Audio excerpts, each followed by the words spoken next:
दीपाली सोनकवडे, आपण पाहताय LS मराठी। घेऊयात काही महत्त्वाच्या बातम्यांचा आढावा। CTET परीक्षेला महिला परीक्षार्थींना मंगळसूत्र काढून केंद्रात जावं लागले। आता या प्रकाराची चौकशी केली जाणार असल्याचं मुख्यमंत्री देवेंद्र फडणवीस यांनी स्पष्ट केलंय। CTET परीक्षा गोंधळ प्रकरणी ठाकरेंच्या शिवसेनेचे नेते अंबादास दानवेंनी प्रतिक्रिया दिली आहे। सौभाग्याचं लेणं मंगळसूत्र काढून ठेवायचं म्हणजे दुर्भाग्य असल्याचं अंबादास दानवे यांनी म्हटलंय। हिंदुत्ववादी सरकारच्या राज्यात महिलांना मंगळसूत्र काढून ठेवावं लागतंय। बाकी दागिने समजू शकतो, पण मंगळसूत्र फक्त शोचा दागिना नाही, तर ते सौभाग्याचं प्रतीक आहे, असंही दानवेंनी म्हटलंय। उद्धव ठाकरे यांच्यासह विधान परिषदेतील 9 आमदारांचा कार्यकाळ संपत आलाय। यातील काही आमदार विधानसभा निवडणुकीत निवडून आलेत। आता यात मुख्य मुद्दा चर्चेत आहे, तो म्हणजे उद्धव ठाकरेंचा। उद्धव सेनेचं संख्याबळ कमी आहे, तर महाविकास आघाडीतील इतर पक्षांच्या मदतीनं ते पुन्हा विधान परिषदेत जाणार का, असा प्रश्न उपस्थित झालाय। तर उद्धव ठाकरेंनी पुन्हा विधान परिषदेत जावं असं वक्तव्य खासदार संजय राऊत यांनी केलंय। दिवंगत उपमुख्यमंत्री अजित पवार यांच्या पवित्र अस्थींचं परंपरेनुसार प्रयागराज इथं विधिवत विसर्जन करण्यात आले। जय पवार यांच्या हस्ते अजित पवार यांच्या अस्थींचं प्रयागराज येथील त्रिवेणी संगमावर विसर्जन करण्यात आले।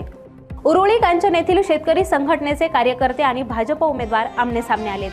धनंजय चौधरी आणि सुदर्शन चौधरी यांच्यात मतदान केंद्राच्या जवळच असलेल्या ग्रामपंचायत कार्यालयाशेजारी शाब्दिक चकमक होऊन झटापट झाली। दरम्यान पोलिसांनी मध्यस्थी करत हा वाद मिटवलाय।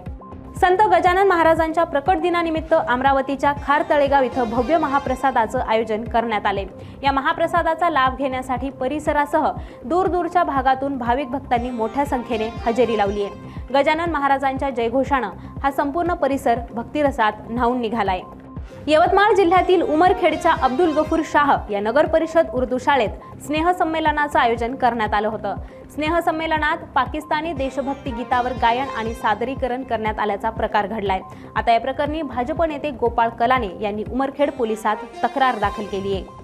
अकोल्यातील मूर्तिजापूरमध्ये शाळकरी विद्यार्थ्यांना घरापासून शाळेपर्यंतचा जीवघेणा प्रवास करावा लागतोय।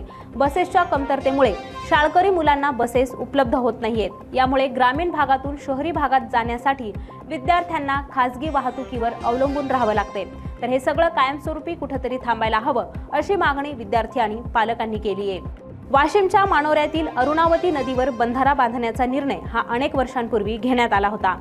या कामाला सुरुवातही झाली, मात्र अद्याप हे बांधकाम अपूर्णच आहे। या रखडलेल्या कामामुळे शेतकरी, विद्यार्थी आणि नागरिकांना मोठ्या अडचणींचा सामना करावा लागतोय। संबंधित विभागाने तातडीने लक्ष देऊन काम पूर्ण करावं, अशी मागणी इथल्या ग्रामस्थांनी केली आहे।